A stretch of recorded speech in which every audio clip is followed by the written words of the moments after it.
que a gente resolveu falar hoje é sobre a locação de imóveis urbanos. Todo mundo ou aluga um apartamento, alguma casa, algum imóvel, ou conhece alguém que esteja nessa situação. Então, a ideia que a gente tem aqui é fazer umas considerações gerais sobre a locação, as características, os tipos de locação, dar um apanhado geral para que vocês melhor entendam essa questão. Eu acho que a gente poderia começar falando a respeito do contrato de locação, né? Que é o documento básico que estipula as condições dessa locação.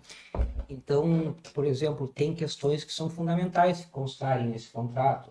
Por óbvio, a qualificação do locador e do locatário, do inquilino, mas existem cláusulas que são importantes e fundamentais, como, por exemplo, a discriminação correta do imóvel, o valor do aluguel, por óbvio,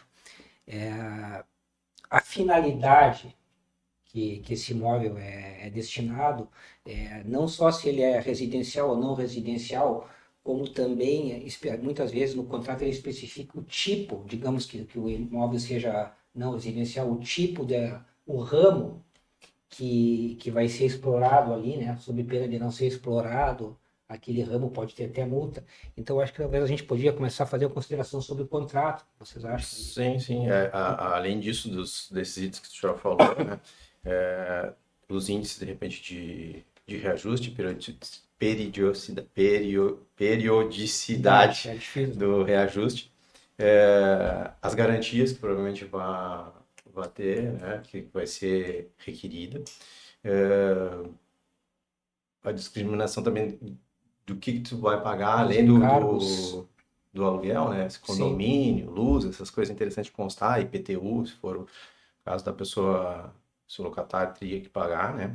Eh, a duração do contrato, claro, prazo de, de duração. E algumas questões, assim, tipo cláusulas de vigência em caso de alienação do imóvel, são Sim, alguns detalhes que são importantes constar, né? a multa em caso de... De devolução que aí é aquela história que a gente fala sempre, né? Que é importante, às vezes, tu consultar alguém especializado, um advogado, que seja, para ir analisar o contrato para ver se está tudo certinho, porque às vezes tem coisas que constam, que o pessoal às vezes faz alocação direta com o proprietário e aí o contrato muitas vezes Deixa falhas, deixa brecha. essas brechas assim de não ter uma previsão no contrato e aí acaba que havendo uma discussão entre as partes, vai acabar isso sendo judicializado se não houver um consenso, né, em algum momento. Então, é importante ter um contrato bem feito, né, com todas essas cláusulas certinhas, com todas essas previsões, para evitar ao máximo algum problema, né, nesse sentido Sim. de não entrar num consenso. Nessa questão específica dos encargos que a gente falou aí, o que se entende por responsabilidade do inquilino, vamos chamar de inquilino que é mais fácil, dele pagar, são aquelas despesas decorrentes do uso do imóvel, a água, a luz. A questão que às vezes gera controvérsia é o IPTU. Muita gente acha que é automático o IPTU ser pago pelo inquilino. Na verdade, a lei até o Código Tributário ele diz que a responsabilidade de pagar o IPTU é do proprietário do imóvel. Só que o que acontece? É convencionado, geralmente é convencionado que quem paga o IPTU, ou seja, à vista, geralmente é parcelado, é o inquilino. Só que as pessoas acham que isso é automático, mas não. A regra é que o proprietário do imóvel, o locador, pague o IPTU. Só que o inquilino, o mercado tornou a prática do inquilino pagar, mas tem que constar especificamente o IPTU pagado pelo inquilino. Se não consta no contrato, a responsabilidade é do proprietário. Às vezes Sim, as pessoas confundem teria essa que haver uma questão. previsão, sim, ter previsão no contratual, porque realmente, como é um imposto de propriedade, quem paga é o proprietário, né? Essa seria a regra, mas se usa isso para passar para o inquilino, né? Outra questão que também que é interessante a gente falar e que é importante constar lá do contrato também é a questão da vistoria, né? O termo de vistoria, que isso Exato. é saber ter bem claro que realmente está o imóvel, se está pintado, se não está pintado, se tem algum defeito, né? Isso é importante constar tudo isso nesse termo de vistoria e o inquilino, o locatário, que está alugando o imóvel, se for o caso, ainda fazer uma contra-vistoria, É né? isso que eu ia falar, De constar lá, diz, não, olha, vocês não o inquilino deixou de constar que tem um defeito assim na porta, né? A maçaneta tá com problema. Em geral, as pessoas não se apegam a isso, né? Porque parece detalhes, mas depois, na hora da entrega do imóvel, muitas vezes dá problema do proprietário não querer, ou da imobiliária que está administrando não querer aceitar por é um causa disso. direito do inquilino fazer uma coisa que a gente chama de Contra-vistoria. contra-vistoria, ou seja, o que ele não, porventura, acha que não esteja de acordo com o que ele viu ali, ele coloca no papel e notifica aquilo ali, e fica até, como tu falou, no momento de entregar lá, bom, aí vai ter aí vai se ver quem é que tem a razão, mais ou menos ter documentado aquilo ali. Sim. Né? Então, e a vistoria tem que ser parte integrante do contrato, anexa, né, assinada, para ter garantia das condições do imóvel. Outra coisa que é interessante a gente falar é que o prazo, no prazo, qualquer prazo, né, que as partes estipularem. É claro que depois a gente vai entrar nos detalhezinhos de algumas consequências, dependendo do prazo, mas em geral não tem uma limitação de prazo, pode fazer no prazo que Sim, quiser. que as partes acordem. Né? Acordar. Só que o locador não pode reaver o imóvel, pedir o imóvel dentro desse prazo que foi estipulado. Se for estipulado 2 anos, em 2 anos ele não pode reaver. É, o contrato já está, claro, com algumas exceções previstas em lei, mas em geral ele não pode só simplesmente chegar lá e dizer, eu quero o imóvel de volta, né, sendo que o contrato já dizia que era 2 anos. Então, são esses detalhes que é interessante a gente falar. Já por outro lado, né, o locatário, quem está alugando o imóvel, ele se pode devolver, Sim. mesmo dentro daquele prazo, antes do prazo estipulado, mas claro, provavelmente vai haver uma previsão de multa e ele vai ter que pagar essa multa, ainda que proporcional, né, ao tempo que falta, mas ele vai ter que pagar essa multa, Sim. porque ele, de certa forma, ele está descumprindo o contrato, digamos assim, né, a grosso modo seria isso.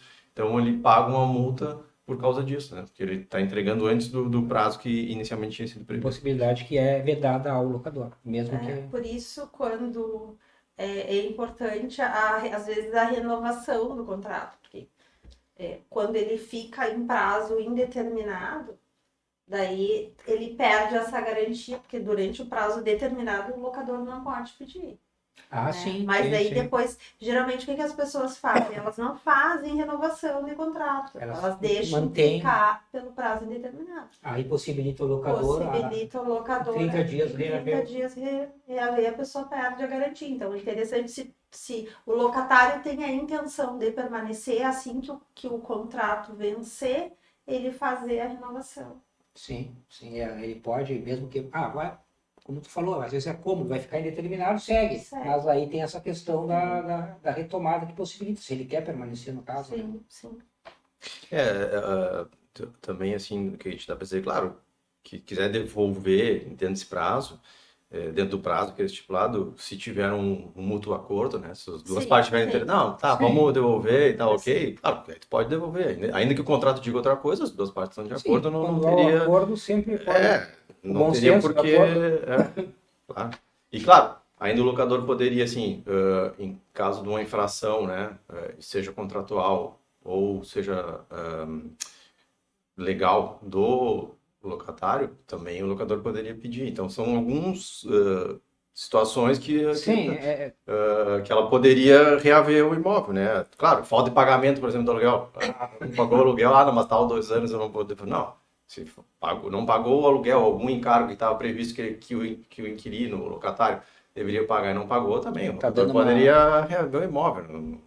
Está dando uma destinação diferente do que foi locado, está cometendo prejudicando, tem aquela questão de vizinhos também, às vezes acontece, né? Ou seja, o locador, como tu diz, por regra ele não pode pedir, salvo exceções que porventura ocorram, que ele pode ter esse direito mesmo que não conste. E a lei ainda fala uma reparação assim urgente, né? A reparação no imóvel, que de repente seja urgente, que o inquilino, né, o locatário não possa permanecer no imóvel. Daí o locador poderia pedir esse imóvel, claro, com essa justificativa. Claro que não é qualquer, né? É realmente uma coisa que esteja reconhecida, às vezes até o próprio poder público, né? Pede, tem que regularizar o teu imóvel, hoje tem PPCI e outras questões que precisam ser regularizadas, e daqui a pouco tu não tem como arrumar o imóvel sem tirar o inquilino. Então, nesses casos, aceitaria-se, né, a devolução, porque é necessário fazer essa mudança. Sim. Depois a gente tem aquela questão dos deveres, né, do locador e do locatário. Por exemplo, o dever do locador é entregar um imóvel em condições de habitação ou para o destino que for, dar os recibos discriminados, no caso do que o inquilino está pagando, não basta só dar um recibo do mesmo, tem que discriminar ali, né, que ele está pagando de IPTU, de água, luz, as despesas extraordinárias que porventura ocorram. O que vem a ser as despesas extraordinárias? Digamos que o imóvel apresenta durante a locação uma rachadura na estrutura. Isso aí é da responsabilidade do proprietário do imóvel, porque é um problema estrutural do imóvel, não foi o locatário que causou isso aí. Então, isso é uma responsabilidade do locador. Enfim, as condições básicas do imóvel em perfeitas condições para o inquilino poder usufruir. São os deveres do locador. Não é? Por outro lado, temos os deveres do inquilino.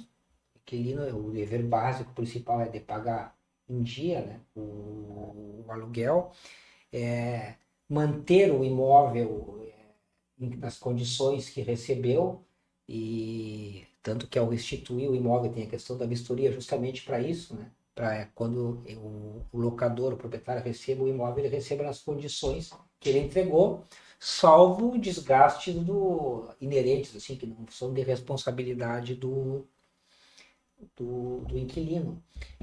Também, geralmente, consta no contrato, mas se não consta, ele tem o dever, o inquilino, de franquear a entrada, no caso do proprietário oferecer o imóvel para venda, ele tem que deixar esse imóvel ser vistoriado ou conhecido pelo possível comprador.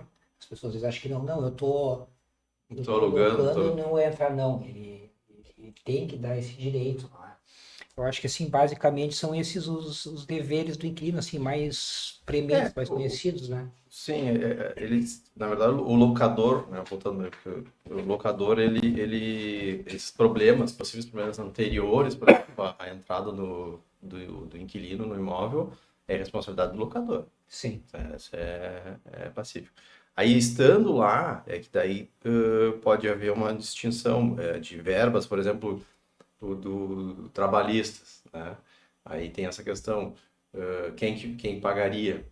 Sendo, por exemplo, por causa de uma rescisão, uma demissão, o proprietário paga daquele período anterior, né, referente ao período anterior, seria ele que pagaria. Né? Aquelas ordinárias, né, que a gente chama Isso eu ia falar, que me passou. Mesmo dos funcionários mesmo do prédio, esse é o inquilino que paga. Né? Quem paga porque ele está usufruindo. Basicamente é mais ou menos assim, o usufrui, né, tu como inquilino pagando. O que o locador vai pagar é a questão estrutural, a questão vamos pintar a fachada do prédio. Bom, é uma questão que para o inquilino não faz diferença, pintar ou não. Então, sim, acaba sendo para o locador a responsabilidade de pagar, fazer uma reforma, né, no prédio ou nas áreas comuns, é do locador pagar, porque não para o inquilino não faz diferença aquilo. E para o locador possivelmente vai até agregar algum valor no imóvel, né? Então seria de responsabilidade do locador pagar isso, né? Então essas pinturas de fachada, paredes, né, posto de ventilação, iluminação, essas questões assim são todas pelo locador.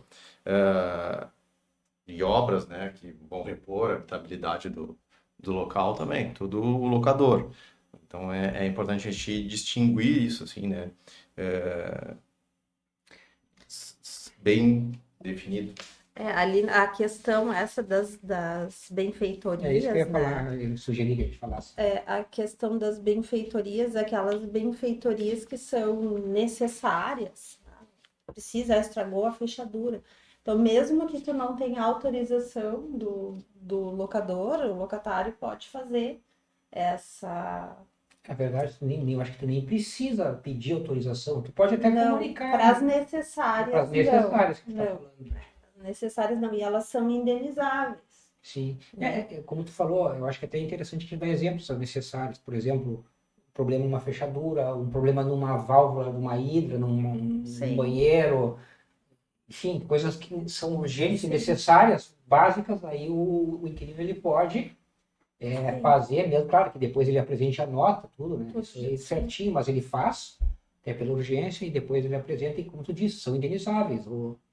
Agora, as úteis, por exemplo, que são benfeitorias que elas agregam, elas melhoram a condição do imóvel, mas elas não são necessárias, né? Elas são, o inquilino ele precisa, o locatário ele precisa da autorização para fazer essas benfeitorias, porque senão elas não serão indenizadas, Sim, né? sim. E as benfeitorias voluptuárias, que são aquelas benfeitorias que são, de certa forma, para dar conforto, Embelezamento. embelezamento, como uma piscina, um gazebo, alguma coisa que a pessoa queira fazer, essas não são indenizáveis. Né? É interessante também de falar que no caso das úteis, no caso das necessárias e das úteis, quando autorizadas, elas te dão direito de retenção, né? De tu ficar no imóvel até que tu seja ressarcido dessas benfeitorias, né? Salvo se tiver alguma estipulação no contrato prevendo algo diferente.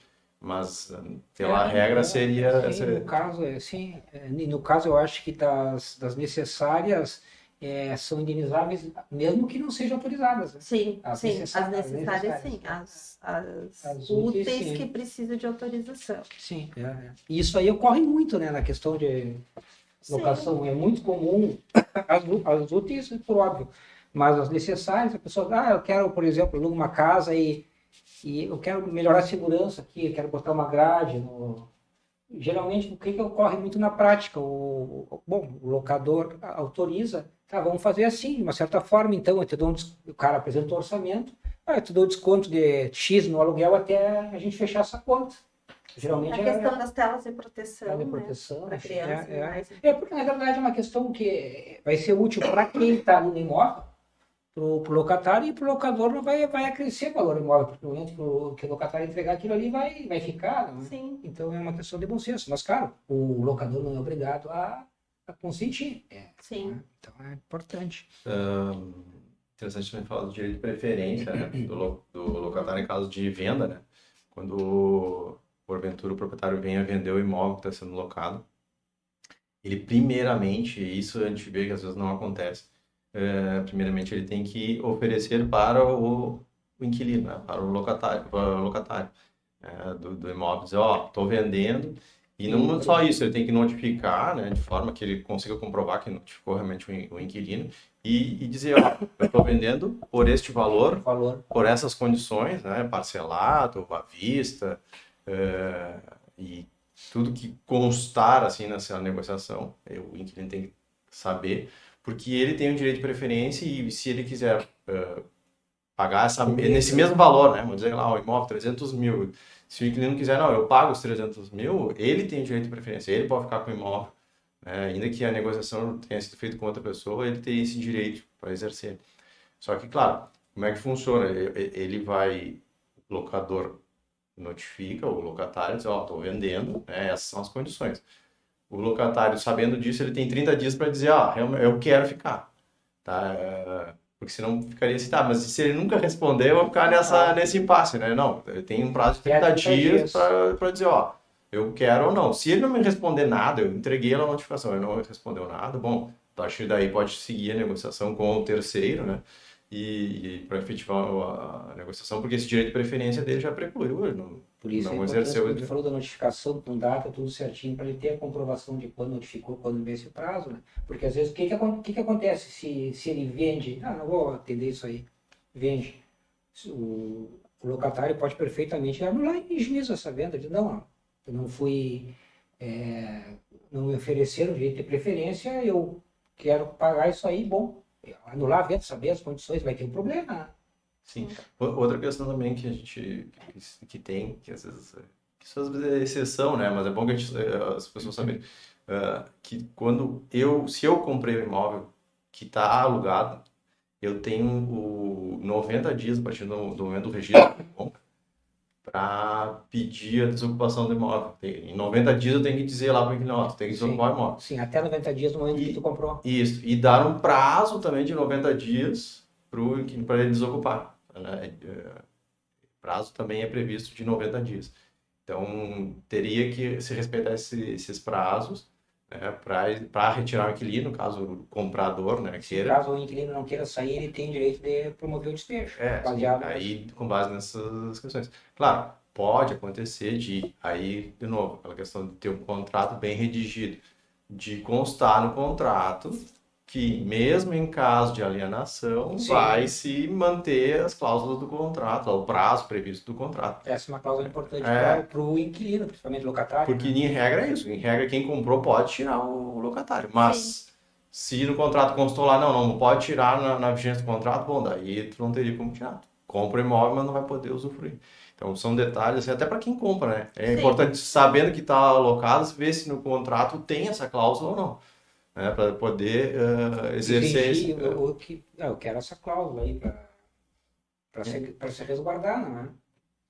Eu acho que também é uma questão que é bem importante, e eu acho que é muito importante, a questão das garantias, né? Do contrato de locação, os tipos de garantia que são dados, digamos assim, no contrato de locação. A mais conhecida de todas, eu acho a mais popular, é a fiança. Fiança onde um fiador ele coloca um bem seu, um bem imóvel, como garantia daquele contrato de locação, né? Na verdade, seria caução, né? A caução é onde tu dá um imóvel em garantia. E o fiado, a fiança seria com o fiador, né? Sim, o fiador. Sim, mas o fiador ele dá um imóvel também, né? O que se quer, o que se pede é que ele tenha um imóvel. Tem um imóvel. Depende, tem lugares, isso aí é muito relativo, tem lugares que eles pedem mais de um imóvel, inclusive. Sim. Né? Porque isso aí vai depender do lugar, geralmente imobiliária, né? Porque, claro que quando é feito o contrato particular entre as partes, funciona de uma maneira, ali é pactuado entre as partes. Quando é feito por uma imobiliária, é um contrato padrão. Sim. Então, geralmente, ou eles têm por hábito pedir ou um imóvel, ou 2 imóveis, ou imóvel na comarca, o imóvel pode ser fora da comarca, isso aí vai variar muito. Só para a gente não causar confusão isso aí. É assim, se eu estou locando, se eu sou locatário, eu posso apresentar como caução um imóvel meu. Sim. Sim. Aí é a caução. Só para a gente explicar, porque senão vai ficar complicado. É uma caução. Mas eu posso apresentar um fiador, e aí geralmente esse fiador vão exigir que ele tenha um ou 2 imóveis, porque às vezes se exige 2 fiadores, cada um com um imóvel, ou um fiador com 2 imóveis. Para garantias, como garantia do pagamento do aluguel. Então, só para deixar bem claro essa distinção. E essa questão é interessante do fiador. Geralmente a prática era um fiador com 2 imóveis, ou 2 fiadores com 2 imóveis. Isso meio que caiu por quê? Porque a questão que depois ficou pacificada do bem de família. Você pedia justamente 2 imóveis para que o bem de família era empenhorado. Aí ficou pacificado com o inquilinato que em caso de fiança, o fiador, o bem de família, ele responde pelaquela dívida, suposta dívida como devedor solidário. Então, geralmente as imobiliárias elas passaram a flexibilizar isso aí porque o bem ele responde. E até nessa questão, acho que é interessante a gente aproveitar esse gancho que a gente estava comentando aqui antes, que eu falei, essa questão do bem de família. O bem de família dado como fiança, o imóvel dado como fiança, ele não tem a proteção do bem de família. Entretanto, tem uma decisão recente, uma súmula do STJ, não me lembro o nome, mas é o que está se aplicando agora, salvo mudança, que no caso de locações não residenciais, digamos, locações comerciais, o fiador que tem um único imóvel, o entendimento atual do STJ é que esse imóvel ele tem a proteção do bem de família. Ou seja, quando o fiador é fiador de uma locação comercial, digamos assim, não residencial, esse imóvel está sendo entendido como bem de família. Isso mudou no entendimento. Então, é interessante a gente fazer essa ponderação. E aí, só para complementar, né? Aí depois, além da caução, além do fiador, ainda tem outro tipo de garantia que é o seguro-fiança, né? Que eles pagam um valor mensal lá para esse seguro.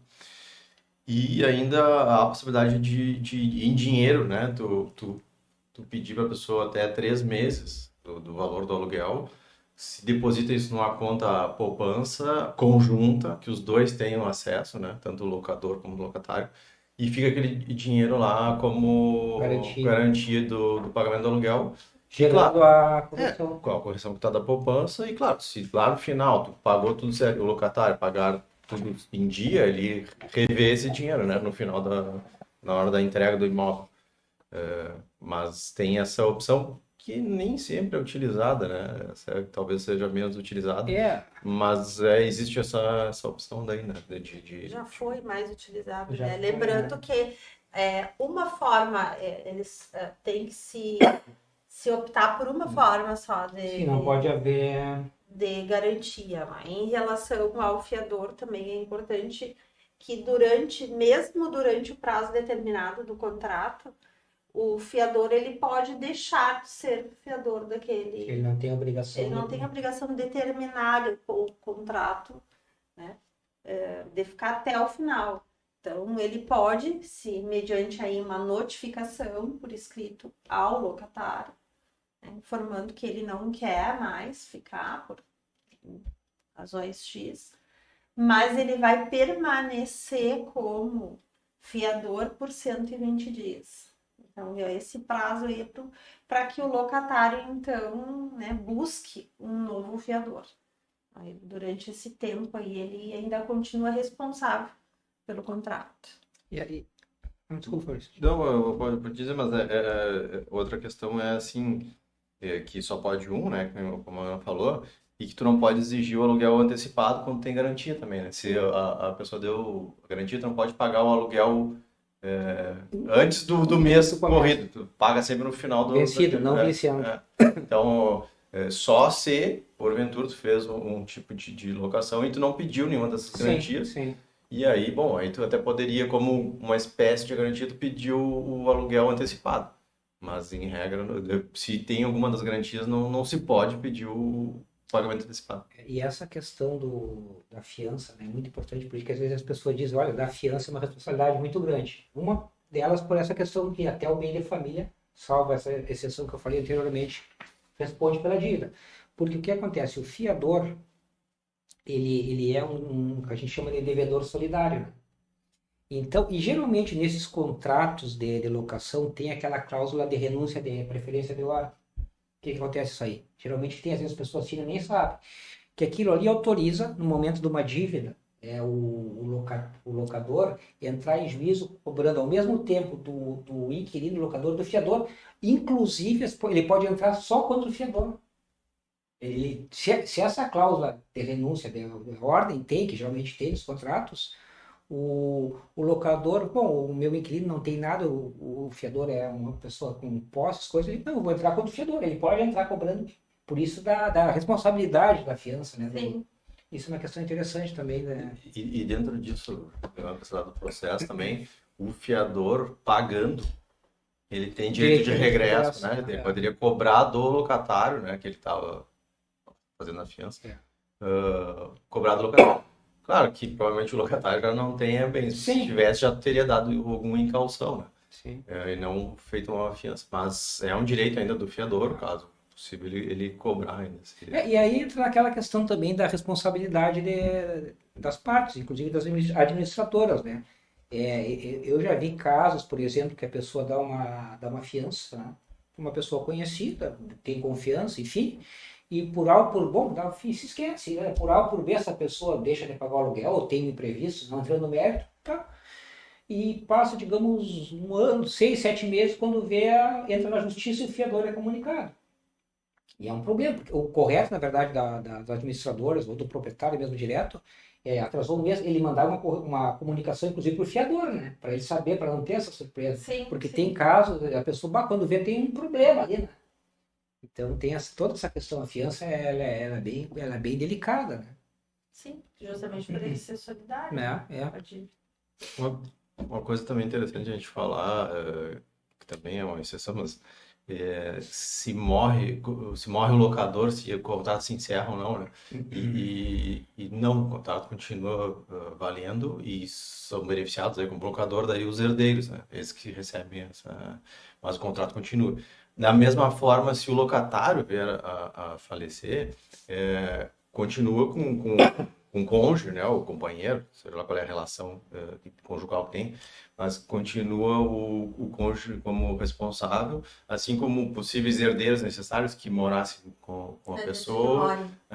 Aí tem esse detalhe de que convivam, né, ali naquele imóvel. Eles podem prossegue o contrato, né? Ele não se encerra o contrato por causa disso. Sim. Então é só um detalhe que é interessante a gente tratar, né? Sim. E depois eu acho que um tema que ainda ficou para a gente dar uma conversada sobre a retomada do imóvel, né? Como é que se dá essa retomada, né? Ou seja, como a gente falou no começo lá, tem os prazos. Lembrando, só uma coisa que eu lembrei. No caso da fiança ali, lembrando que dependendo da relação ela me passou, perdi o Fio da meada. fio da meada, mas assim, dependendo do regime de bens do fiador, Ah, sim, tem que ter precisa a outorga do a assinatura cônjuge, do... né? Sim. Mas voltando aqui da questão da retomada, e aí é importante a questão dos prazos que a gente falou. Aquela questão, por que as imobiliárias geralmente fazem contrato residencial de 30 meses? Né? Não que seja vedado fazer por menos tempo, mas acontece que o contrato de 30 meses ele é feito por aquilo que a gente estava falando, Fabrício. Geralmente é acordar o seguinte, a gente faz o contrato por 30 meses, né? Mas tu não pode entregar isso em um ano. Se tu me entrega depois de um ano, bom, eu te libero da multa. Ou, claro, se entregando, tem a questão prevista da multa, né? Mas a grande garantia, digamos assim, do locador desse contrato de 30 meses é findar esse contrato automaticamente, os 30 meses ele é encerrado, não precisa haver uma notificação prévia. Né? Sim. Que é diferentemente da questão do que faz de um ano, né? Fabrício, aquilo que tu tinha falado. Né? E aí tu retoma ele, né? Que eles chamam de denúncia vazia, que tu só retoma ele, terminou o teu prazo, eu quero o imóvel de volta. Né? Sem muita justificativa. Sim. Se tu faz com menos de 30 meses, aí só a lei prevê que só em certos casos tu poderia reaver o imóvel, né? Aí assim, mútuo acordo, claro, devolver, as duas partes estão de acordo, aí de volta, né? Aquela prática de alguma infração contratual ou legal, que tu possa dizer, não, tá... Sim, claro. Tá rompendo o contrato porque tu tá fazendo algo contrário. A falta de pagamento de aluguel, encargos, óbvio.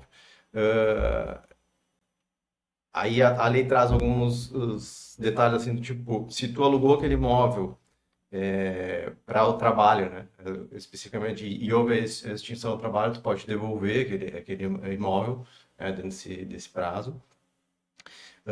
O locatário também pode pedir para uso próprio ou de algum familiar, né, cônjuge familiar, desde que eles não tenham outro imóvel. A lei tem esse detalhezinho de não basta ser só para o familiar usar o imóvel, ele não pode ter um outro imóvel, senão pode acontecer.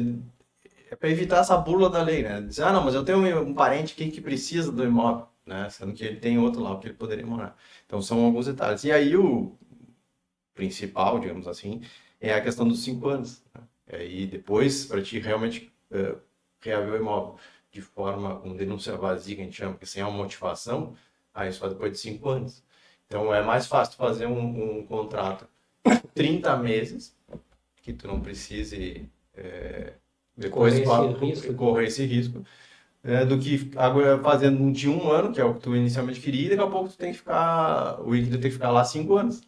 É uma coisa que não vale a pena, digamos assim, tu correr esse risco. Então se faz esse contrato de 30 meses. E muitas vezes fazendo essa questão de eu faço o contrato, em vez de eu prever uma multa em caso de devolução com menos de 30 meses, vou fazer o seguinte, se tu me devolver antes de 12 meses, vai ter multa. Se tu devolver depois de 12 meses, tu não tem multa. justamente para dar essa possibilidade de devolução, né? E ainda, nessa questão da multa, geralmente essa multa, não sendo o caso de entregar antes de um ano, ela geralmente é convencionada a 3 meses de aluguel, em 30 meses. Mas só que isso aí, na medida que vai avançando o período da locação, essa multa vai reduzindo, ela fica proporcional, né? Não é? Porque senão a pessoa vai chegar no 28º mês e vai pagar 3 meses de aluguel, não tem lógica, então ela tem essa proporcionalidade, né? E por último, eu acho que a questão clássica da retomada é do despejo, né? Geralmente, não só por falta de pagamento, tem o despejo por aquelas outras questões, mas a clássica é o despejo por falta de pagamento, né? Aí, bom, aí tem, você pede aquela questão judicial, né? Pedindo a retomada do imóvel, tem a questão do despejo compulsório, que pode ser pedido, enfim, mas eu acho que são, assim, de retomada do imóvel são as questões mais... Até a gente fala aqui, eu não trata disso, mas havendo essa divergência, na verdade, em alguma dessas violações, ou caracterização de alguma dessas cláusulas, aí, tipo, desses requisitos, né?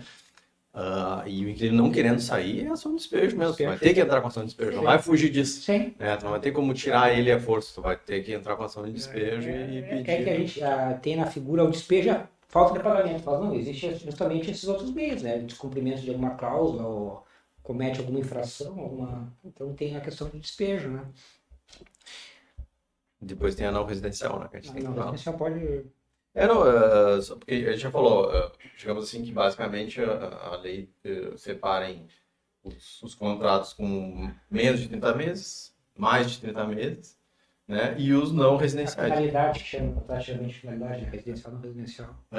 E aí essa que é a questão, como é que faz a renovação dos contratos não residenciais? Ele tem que ser sido por escrito, né? Com prazo determinado. São a exigência da lei. O prazo mínimo para contratar, renovar, né, ele tem que ter, no mínimo, a soma dos prazos ininterruptos do contrato escrito seja de 5 anos, né, ali, para poder ter direito à renovação. Esteja explorando isso, o seu comércio no mesmo ramo, para não pode ter tido ramos diferentes, pelo mínimo ininterruptamente por 3 anos. Sim, interruptamente 5, mas ininterruptamente 3 anos. Né? Então essas são as questões ali que para o locatário poder exigir uma renovação, né, desse contrato. Sim, porque justamente a preocupação da pessoa faz o que a gente chama o ponto, né? Sim. Quando eu faço ponto, uma coisa não vai me pedir imóvel, mas ele tem uma certa garantia justamente disso que tu falou, da periodicidade ininterrupta que ele tem, que ele está no mesmo ramo, ele pode renovar pelo mesmo tempo, né? Até como uma garantia essa questão de ter no mesmo ramo, até para uma garantia de o locador não se beneficiar disso, né?